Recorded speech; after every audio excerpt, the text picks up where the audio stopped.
This is the Greg Bedard Patriots Podcast with Nick Cattles. I am back in my friendly confines here in Sacramento, California. Greg, of course, is still in the Northeast, as we know where he resides. This is the Greg Bedard Patriots Podcast with Nick Cattles, brought to you by Athletic Greens, one-stop shopping for 75 high-quality vitamins to help you start your day right. Greg, let's start with some headlines. Your guy, Jahlani Tavai, signs a 2-year, $4.4 million extension. The news came out earlier today. Your thoughts on the signing and what this means big picture to you when you look at how the Patriots actually, works the process with their team. Sometimes I wonder if is Bill just trying to tweak me? Is he trying to get me going? Maybe, before I go on Felger and Maz, maybe he's a big fan of the show and wants to up the entertainment value. Look, I have a lot of thoughts on this. I will say, first of all, just to clarify for the simpletons out there who haven't listened to our entire discussion about this the whole way. I have nothing against Jahlani Tavai. If he was in a backup role, special teamer, okay, fine. I have no problem with that. My issue with Tavai arose very quickly in training camp when it became apparent that he wasn't just slated for a backup role or a special teams role, that he was actually going to play a lot of snaps for this defense. And that has come to fruition this year. I think it says a lot of things. I'm waiting for ultimate judgment until this Bills game, but I do think that the Vikings game is a good jumping off point in that what has really changed for this defense. You basically exchanged Dante Hightower and Kyle Van Noy, who were better than Jahlani Tavai, with Tavai. And, we're talking about – so – the whole thing that we heard about was, well, this defense we're going to get faster. We're going to do this. We're going to do that. All of my lowest rated games for Tavai are basically the games that they've lost where they've looked slow on defense. Chicago, Baltimore, Miami, the Vikings game. Those were the games where the Patriots needed to win games. We know they could beat the bag out of the bad teams. Tavai, I had him in 3-up. He might have been he was one of my top rated players against the Jets, the last Jets game, the Colts game, Pittsburgh. Wonderful. Those offenses stink. I don't care how the Patriots play defense in those games. I care how they play defense against the better offenses like Minnesota, like Buffalo on Thursday night coming up here. So, if Belichick, and we're going to talk more about this, but if Belichick has something in his bag that involves Jahlani Tavai, fine, okay. I'll come off and say Bill was right. But to me, this is more about how they couldn't find anybody else at middle linebacker. Cam McGrone couldn't do it. Mack Wilson couldn't do it. Raekwon McMillan couldn't do it. So Tavai was really all that they had. And so, yeah, he's smart. He does his assignments well. That's really good. He's tough. Okay, fine. Yeah. But, I've heard from some people on Twitter, of course, who are like, oh, you're going to apologize now? Hell no, I ain't apologizing. Jahlani Tavai is a starter on this team, tells you everything you need to know about this roster. Again, pending the Bills game. If they don't win this game, if they can't get off the field on defense against any of these teams down the stretch, you people should be apologizing to me. This is the same outfit that made L.J. Humphrey a starting wide receiver in 2 of the first 5 games this year. And I was ranting against it. And guess what? He's not on the roster anymore. And it also says something about the sway that Matt Patricia has. This is a guy who drafted Jahlani Tavai in the 2nd round in 2019 in Detroit. Nick, you know what he ran? You know what his 40 time was coming out of school? What was it, Greg? 4.89.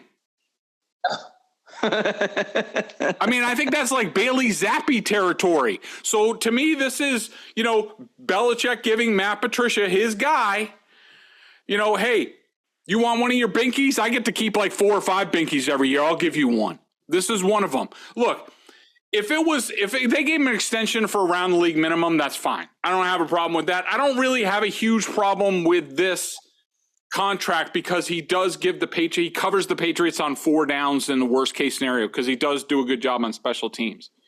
But to give him double the base salary for the next 2 years, it's a joke. It's a joke, and I'm afraid what it means for this team going forward. Sorry. I'm not sure that there were a lot of teams banging down the door of Jahlani Tavai to sign him if he's a free agent. That's number one. Number two, I will say, as you just said, there is a caveat. If there's some grand plan, which, we did not see it against Lamar Jackson. Mm-hmm. We did not see it against Justin Fields. We have not seen it against the very athletic teams they have faced on a consistent basis. When I talk about athleticism, I'm mostly talking about the quarterback.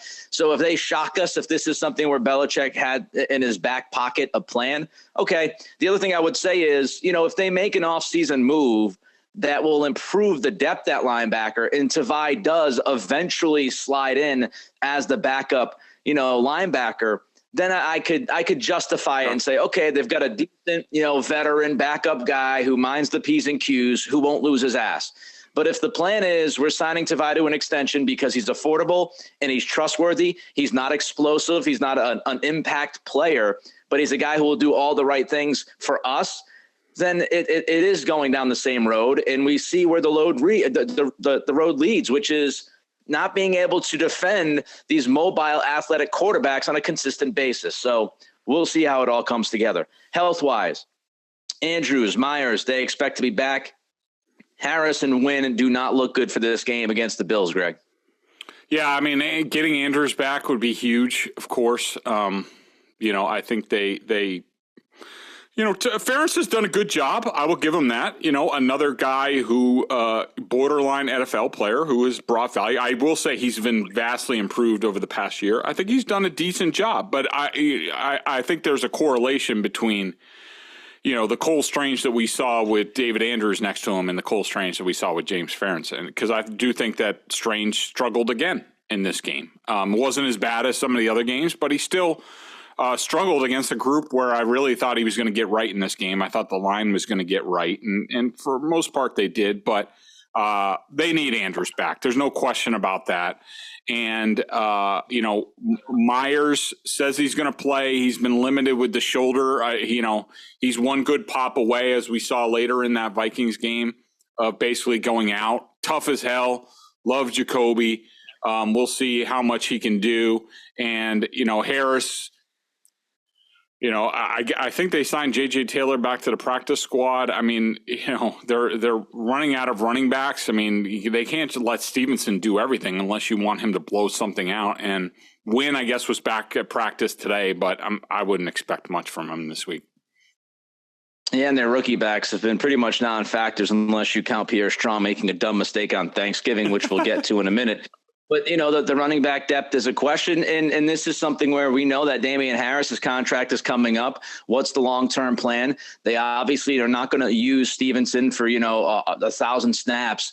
So, what is the plan? Can Strong develop and step up? Maybe it's happened before at that position. I'm certainly not ruling it out. The dude's a rookie.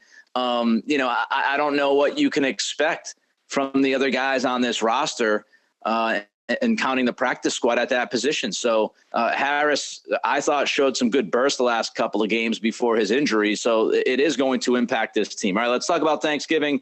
Pats lose 33-26 to the Vikings. I think just a lot of people were disappointed in this game for a lot of different reasons. Greg, the floor is yours. Yeah, I just thought that the Patriots, at the end of the day, they came up short in all three phases. I thought that you could sort of tell a little bit more about your team. I think you're more defined in tough road games than in anything else. And I thought that the Patriots, I wouldn't say that they failed the test, but I mean, if your ultimate bar is to win these games and not just be competitive and be there at the end, then you could make the argument that they failed in this game. I thought that the defense, when push came to shove in the red zone, on some of the, Vikings' biggest plays, on some of their touchdowns, including the game-winning play to Thielen.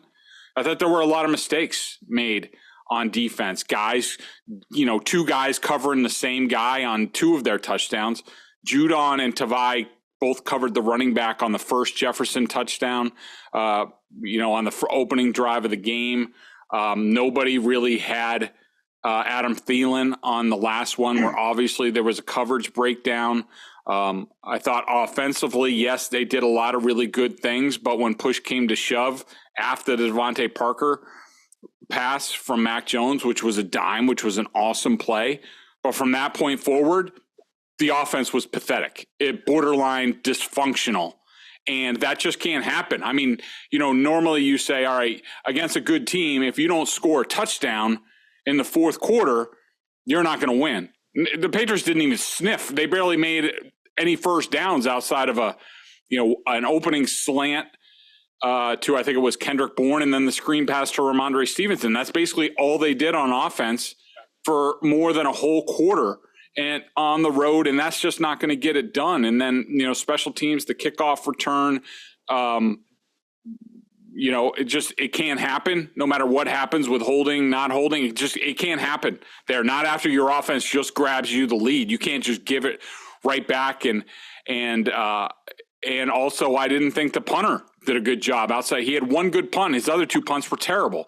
So I just thought the Patriots overall, they just came up short in all three phases. And, that's not a good sign going forward into these final games. Why do they keep coming up short in these kinds of games, Greg?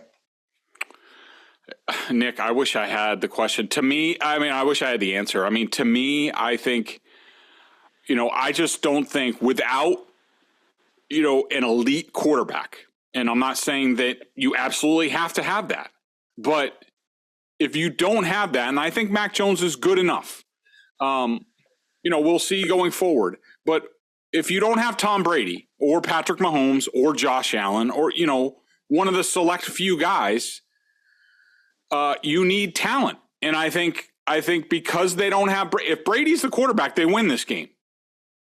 But they don't. They came up short just like they've come up short for, 3 years going on now. Why? Because they just don't have enough difference makers on either side of the ball. Like, no one on offense do you look at outside of Stevenson and say, all right, well, that guy's going to make a game-changing play.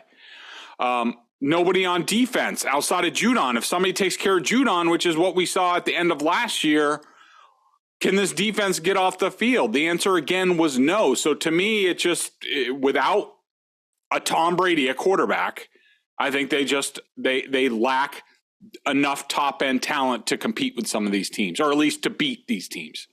Before we get to the officiating, because you're going to allow me to rant a little bit, because I absolutely believe the officiating has to be addressed when we talk about this game on Thanksgiving. Let's first talk about Mac Jones. To the layman, to my eyes watching this game, I thought he was mostly really good. I thought his decision-making seemed like it had improved, especially considering they couldn't run the football. I mean, you had about 50 yards rushing in this game, and we know when the Patriots don't run the football, their offense usually isn't as good as it should be. I thought Mac, all in all, did well on Thursday night. What were your thoughts watching? Yeah, I thought this was one of his better games, but I'm not gonna go nuts about it. I don't care what his stats were at the end of the game. They still do a bunch of short stuff. I do think he made more big time throws in this game. I had him for 4+ throws, but I mean, for example, the first play of the game that they fumbled the snap, and then I think that's the one he threw to Myers coming across. That play really should have been picked off, and I actually don't even think he made the right read. Kurt Warner does some sort of YouTube where he goes over this, and I was watching it earlier, or at least some of it, and I thought Kurt had some really good points, and he really pointed at the scheme about how it's too simplistic and it's not helping Mac Jones. But anyways, I thought this was definitely a step forward for Mac Jones. He made more plays down the field. This offense did. I thought Matt Patricia did a better job in terms of plan and execution and timing up the routes and things like that. I do think that the Vikings aren't very good on defense. I don't think they have much of a pass rush. I think they're limited at cornerback. They play, a lot of simplistic zone. in advanced analytics, they're pretty far down there in terms of passing defense. But I do think that, Mac had his shortcomings in this game. For example, the sack where Trent Brown cut blocks for no reason. Yes, that pressure was there and it was there quickly.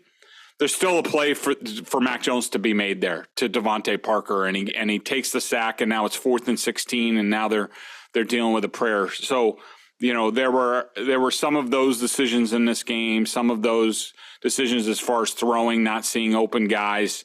He was good. He can be a lot better.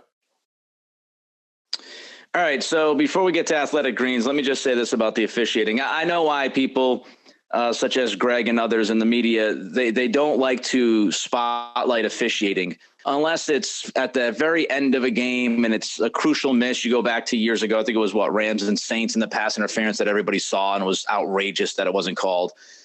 And I get it, because there is a concern. And I've done plenty of shows where people go down the rabbit hole here, right? There's a concern that once you open up that Pandora's box, then every game is going to be questioned because of officiating. I give most viewers and football fans a little bit more credit than some others do. I do think not every call is the same. Not every missed call impacts a game the same. I thought that if we're going to hold players accountable for mistakes, we should hold officials accountable for mistakes and obvious missed calls. And I just cannot, watch that second half and say that the officials did not play a gigantic role in this game. And I'm not telling you it's the only reason why the Patriots lost. Trust me, the Patriots made a ton of mistakes. We can list them. They made a ton of mistakes. But that doesn't mean the officials didn't make mistakes. And when we talk about Patriots players making mistakes on penalties like Jonathan Jones, 2 face masks, and saying, well, the players didn't make the plays they need to win. Well, guess what? Vikings players made a lot of mistakes that were just straight up missed in this game by the officiating. And they were egregious, obvious calls. The kickoff return for a touchdown. Yes, the Patriots could have done much better on that play. But you know what? If the official does his job like the Patriots are supposed to do their job, that's a clear holding on, Duggar. It goes back 10 yards. The guy doesn't get a touchdown. There's not a gigantic swing in momentum in that football game. Who knows what the Vikings do if that kickoff is actually handled correctly with a holding call? It's the reason why the guy got to the sideline. So just get out of my face with that. Secondly, the Hunter Henry catch, non-catch. The NFL has no idea what a catch is. Chris Olave for the Saints had an obvious catch on Sunday against the Niners they missed. That is a catch. And if it's not a touchdown for whatever reason, he didn't survive the ground. I'm sorry. The last time I checked, when you have your hand on the football and your hand goes over and the ball rolls over across your chest as your hand is on the football, I thought that would be a touchdown. Even if it wasn't, as Mike Florio wrote, it should have at least been a catch, which would have left you at 4th and goal from the half-yard line. That's 4 points. If the Patriots go for it, which I think they do from the half-yard line, you're talking a 4-point difference. When you see a third down play that's crucial in the game, and one of the Vikings grabs a hold of Mac Jones's face mask and pretty much drags him to the ground, and it's completely missed by 2 guys watching it when it's their job to call the play, to call the penalty and throw the flag. Like these are impact plays and calls and missed calls in the second half that went across the board for the Vikings. The personal foul in the middle of the field when Bryant leads with his shoulder and the receiver is changing levels. That is not a 15-yard penalty. Instead of what it was going to be, I think it was like 3rd and 15 off the top of my head. If that play isn't, if that penalty isn't called, it completely changes series. It completely changed that second half. And I don't know if the Patriots would have won if some of those calls were actually made and the Henry catch was not overturned. I don't know if they win that game, but what I do know is it's a 1-possession game on the road, and 4 or 5 gigantic calls in the second half alone went against you. And if people say it's from your New England, I'm sorry. No, it's not. I watched this game with a Lions fan. I was in Virginia. I watched it with a Lions fan, a Steelers fan, and a Buccaneers fan. And all 3 of them apologized to me after the game and said, Jesus, I wish I was, I'm glad I'm not a Patriots fan because that was brutal. It was one-sided in the second half. and they should be embarrassed. That crew should be embarrassed. The explanation for the Henry thing made no sense. Bad officiating happens in the NFL. But when you have that many calls in a one-possession game, swing the momentum, it has to be talked about. Whether you want to put it as reason 1, 2, or 3, that's your call. But it affected that game. And I will go down fighting that. And I think it's disingenuous for people in the media to not, including myself, to not act as if some of these calls actually do impact games, because guess what? They do.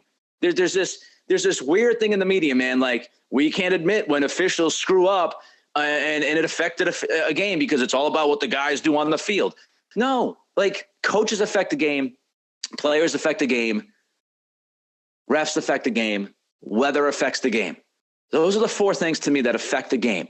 And we have to include the officiating. And if we don't, we're doing it wrong. When we crap on a team because they stunk, they deserve it. Well, let's crap on the crew because they stunk out loud on Thanksgiving. All right, before we get to 3 Up, 3 Down, and we talk about the Bills, let's get to our friends at Athletic Greens. Wait, so it was Cattles, a Lions fan, a Steelers fan? Yes. And who was the other person? Buccaneers fan. So I've got a friend in Virginia, sounds like Thanksgiving Day hell.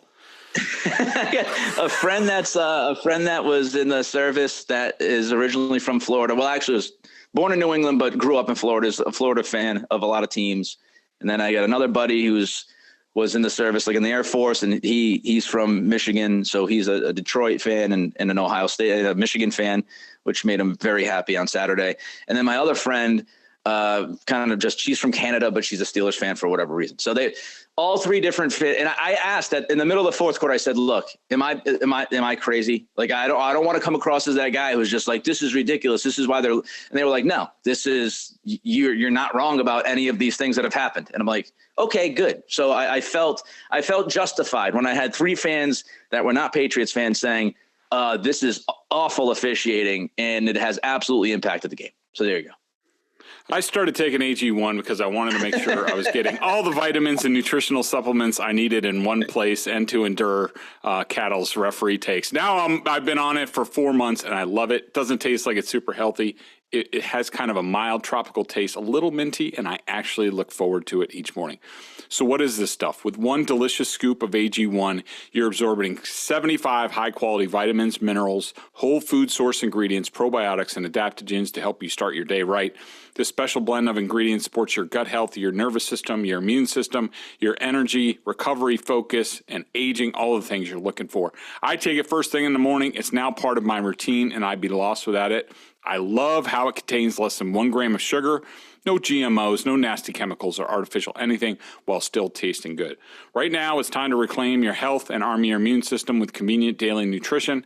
It's just 1 scoop in a cup of water every day. That's it. No need for a million different pills and supplements to look out for your health.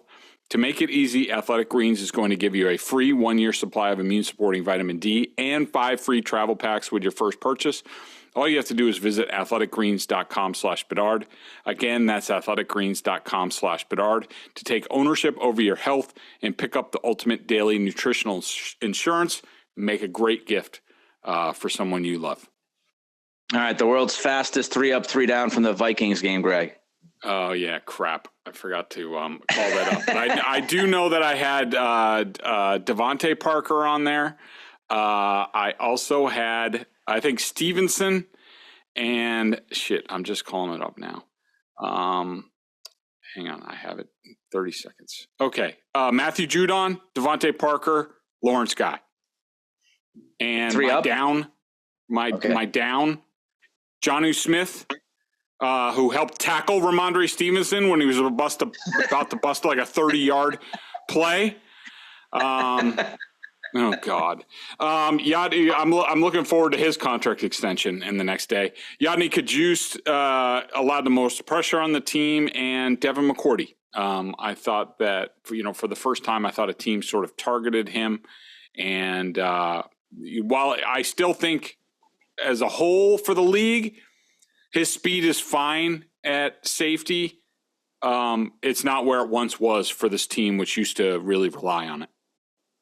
Yeah, and of course, with the overall lack of speed that we see from time to time from this defense, I mean, McCourty, you would hope that he had a little bit more legs. But hey, I think he's still a good football player, but he's also 35 years old, and guys don't play at the level at 35 they played at when they were 29, unless you're Tom Brady. So there you have it. All right, let's look at the Bills.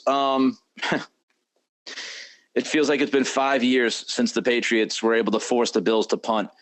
Going into this game, Greg, just your thoughts about Buffalo, who they survived against Detroit. And I thought Dan Campbell embarrassed himself in the final moments of that game with his awful clock management. But your thoughts on the Bills coming into Thursday night here? Well, I do think that the Bills have sort of been, they've been sort of scuffling. They had the back-to-back losses against the Jets and the Vikings, and Allen was throwing some, bad red zone interceptions. And, then they beat the Browns and the Lions. Patriots have been through that gauntlet before and actually made it look a lot easier with Bailey Zappi at quarterback. Maybe Zappi should start for the Bills. But I do think you have to take into, they've had a rough stretch, with the snowstorm, lack of I think I heard somebody say that heading into the Lions game, they only had like one practice in like 2 weeks. And so, Josh Allen was dealing with the elbow injury, which also limited his practice time. But this week he was full go. And I know there's an illness going through the team. No excuses for them if they come out and they don't play well. But I do think getting back into a normal routine for them is, really going to help them. Yes, they're not the juggernaut Patriots, how, they never have a down game. The Bills, can be up and down. But the thing is, what we noticed the last 2 seasons is when they had this lull, like they lost those games against the Jets and the Vikings, then they go on a win streak. And, and it sort of corrects themselves for the end of the season. And I think unfortunately for the Patriots, they're seeing them coming into this. I don't think that they're unstoppable on defense as far as the Patriots defense against the Buffalo offense. I would figure the Patriots can limit Diggs, but I thought that against Justin Jefferson, and they allowed him to go off. I don't think that their weapons are special all over the place. Like, I don't think Gabe Davis is like T. Higgins. I think he's more like a mid-level number 2 or a high number 3. And so I do think they're lacking a little bit in weaponry. But a big thing with this Bills team is like, can they run enough to help Josh Allen? Because where they ran into trouble against the Jets and the Vikings is when they become too Josh Allen centric. Like he's a special talent, but he can't do it all. And the more you ask him to do, at some point in time, he's going to make the stupid play. That's just who he is. It was sort of the way Andrew Luck was with the Colts. When, if you relied on Luck too much, he was going to make mistakes, and he often did. And so a big key for me is the Patriots got to make it one-dimensional. They got to get him in the long yardage. And then the big thing is they got to have a plan for Josh Allen's legs on third down, if they can get him to third down. And, that's the path to get them to third down, get them to third and long, have a plan like Mac Wilson or Josh Uche, somebody to spy Josh Allen that can limit his running ability, because I think that's where he really kills this Patriots team. When it's third and manageable and Allen can roll out and do whatever he wants to do, I don't think the Patriots have much hope of stopping the Bills. But if they can get him in the long yardage and keep him just in the pocket and throwing and get a little pressure, then I think that's how they pull the upset. Yeah, the Bills have not been as good as I thought they were going to be. Early in the season, I thought they were playing at a pretty high level. And I actually had them going to the Super Bowl this year and said that I thought that they were the most complete team in the NFL before the season kicked off. They've still had some of the same issues, though, that they've had for a couple of years now. Like they don't have a very great, run game, run attack. It's not very consistent. So I think you can stop the run. And defensively, they have some issues against the run. And Milano, he's pretty good against the run, but I think you can pick on him in the pass game. I've seen him torched a couple of times. I thought he made a couple of huge mistakes against Detroit. Overall, a very good player. But I do think he's susceptible to a couple of mistakes a game, and you can attack him a little bit in the passing game. So I don't think, as you said, I don't think they're world beaters. I don't think they're unstoppable. I think they can be beat, especially, in Foxborough. It's going to be fascinating because, you got your butts whooped twice at the end of the year against Buffalo last year. And you went into the offseason, and what you should have been doing if you were Belichick and company, processing why the Bills did what they did to you and trying to figure out how to attack and also protect yourself from those things. When you go like 2 games without forcing a punt, I mean, it should force you defensively to change a number of things, talent, scheme-wise, both. And we'll see if the Patriots do that on Thursday night. Before we get to the pick. Please, my big thing is, please tell me, with what happened last year, the entire offseason, that Bill Belichick has something up his sleeve in this game, that has something that he's been working on, whether it's Mack Wilson or Raekwon McMillan or some sort of super role for Kyle Duggar or, something that they've been cooking up. Because if they don't, I don't know how much confidence I have going forward.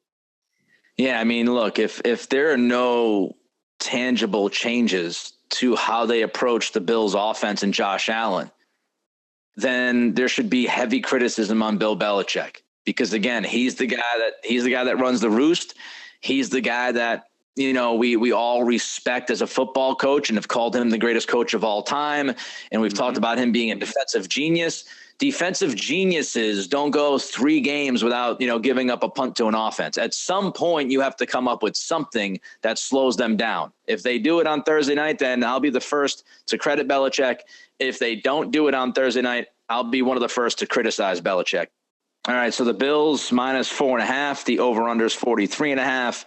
I believe we both were wrong last week on the Vikings. Boo-hoo. We finally got one wrong.